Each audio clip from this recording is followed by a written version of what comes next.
Alors, en premier, absolument, il faut lire le texte. Et je vous propose de ne pas lire le texte trop en profondeur la première fois. Je vous propose de lire le texte d'une manière pour comprendre plus ou moins qu'est-ce qui se passe, le contexte. Deux, absolument, lire les questions. Et quand vous lisez les questions, vous allez peut-être relire avec beaucoup d'attention une paragraphe ou une section d'une paragraphe. Comme, par exemple, ici, quel est l'indice important ici? Quel est l'indice important dans la première? Oh, on ne peut pas voir. Oui, s'il te plaît, Najat. Ici, là, il vous... Wow. Ouais, c'est correct. C'est meilleur, hein? Alors, en vous basant sur le paragraphe 1, répondez, ben voilà, l'indice ici, c'est que regardez pas les autres sections dans le texte, il faut regarder paragraphe 1. Et regardez bien, question 1, 2, 3, 4. Ça, c'est tout dans paragraphe numéro 1. On s'entend bien? Pensez clairement ce que la question vous propose. Répondez aux questions suivantes, choisissez la bonne réponse. Alors ça, il faut répondre. Que reconnaît-on qu'une personne devienne adulte? Il faut penser beaucoup aux questions. Vous avez dit, lisez les questions. Lisez bien les questions et pensez beaucoup à ceux qui demandent en particulier. Souvent, vous comprenez à moitié la question et très, très bien le texte, and it doesn't work. Make sure you're answering specifically what they're looking for. Que reconnaît-on? À quoi reconnaît-on? How do we know qu'une personne devient adulte? Quand on vous voit, je pense qu'ils ont utilisé le verbe vous voyez. Et ça, c'est quelque chose peut-être vous avez entendu, mais vous ne comprenez pas. Ça, c'est comme quand je parle avec Priyanka, je dis comment ça va-tu? J'utilise le tu, je le tutoie. Mais quand elle me parle, elle me vous voit. Un jour, au Québec, quelqu'un va dire hey, mademoiselle Priyanka, comment allez-vous? Et elle va être comme oh, je suis une vous maintenant. Alors, ça, c'est quand on devient adulte. Hmm. Bien sûr. Question numéro 2. Que signifie vous êtes bloqué? Peut-être vous comprenez, vous êtes bloqué. Peut-être vous comprenez un peu, mais vous n'êtes pas certain. Vous regardez dans le texte encore. Vous trouvez dans le texte. Je pense que vous avez dit ça, là. Non. Oui, utilisez le contexte. Alors, vous utilisez le contexte pour savoir qu'est-ce que ça peut dire. Et en général, il y a quelques idées qui sont pas du tout possibles. Alors, ça, c'est la question que vous vous posez. Est-ce que ce serait possible?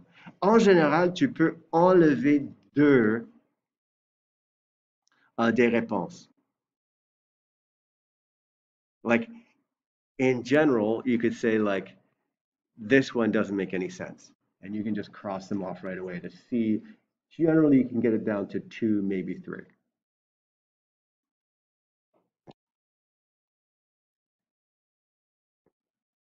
All right. Regardons ici. Basez vos réponses sur paragraphe 2. Encore là, on vise qu'une section.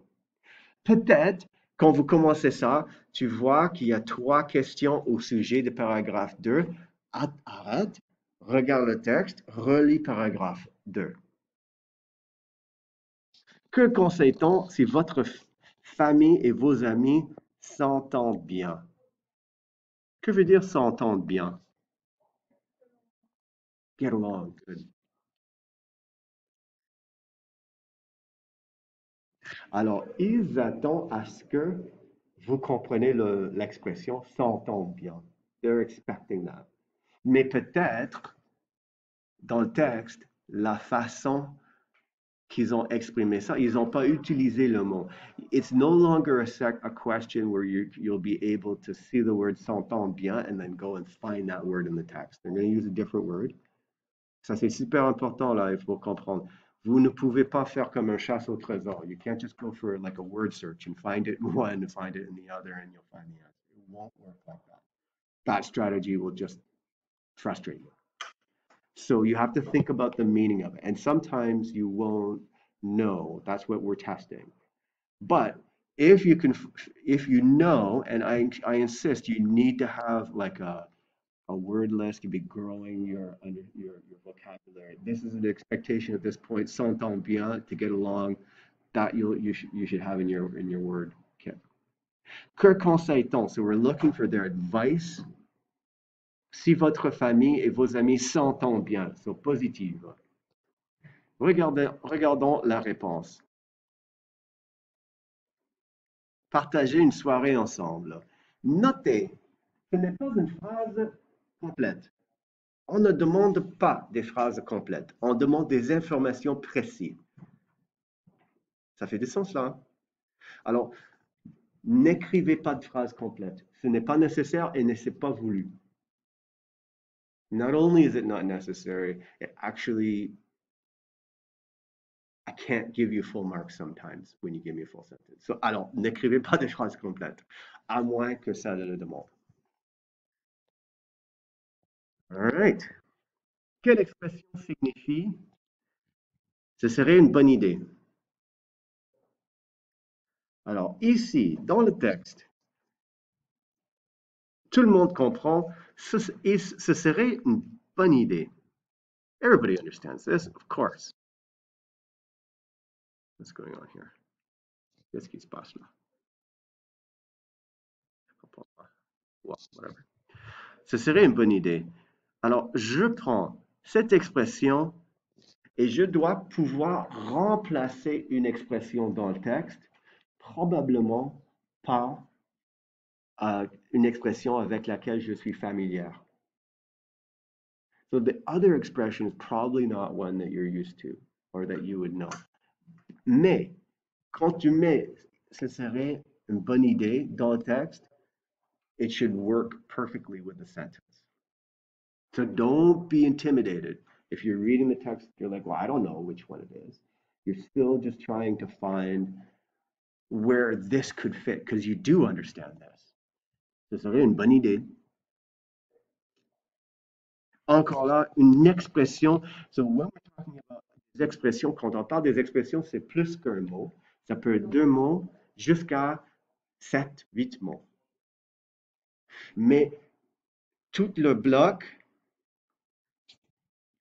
toute cette partie doit fonctionner dans la phrase avec les mots donnés ici. So it's like Lego blocks. You should be able to take one out and put the other one exactly in that spot in the sentence. One might be 2 words and one might be 5 words, but it would still function the same way within the sentence. How are we doing so far, girls? Ça va bien là? OK. Dernière section. Les justifications. Vrai ou faux et justification. Quand vous regardez les justifications dans les réponses, vous allez voir que dans les réponses, encore là, ce n'est pas des phrases. N'écrivez pas des phrases. Je sais que c'est faux parce que... Non, pas du tout. On dit vrai en créant votre événement Facebook pour inviter à toutes vos potes. Ça, c'est long. Je dirais que ça pourrait être...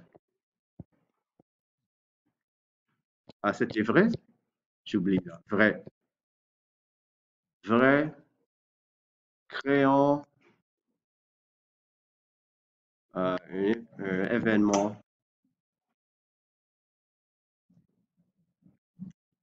Facebook. Et ça serait assez. Est-ce que vous?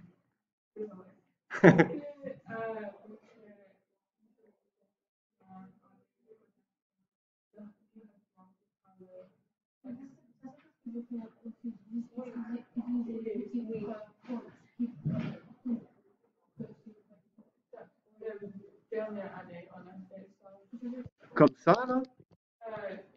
On a employé des phrases directement du texte pour les justifications. C'est ça ce qu'il faut faire. Il faut faire ça, absolument. Ce que je dis là, en créant votre événement Facebook, en créant, I didn't write votre, ça doit être votre événement Facebook. Ça, c'est assez. C'est ça ce que je veux dire, Kaylin. Il faut utiliser des citations, mais il ne faut pas écrire beaucoup. Si tu écris trop, je ne peux pas donner la réponse. I can't give you the right answer. If you write too much, you can't.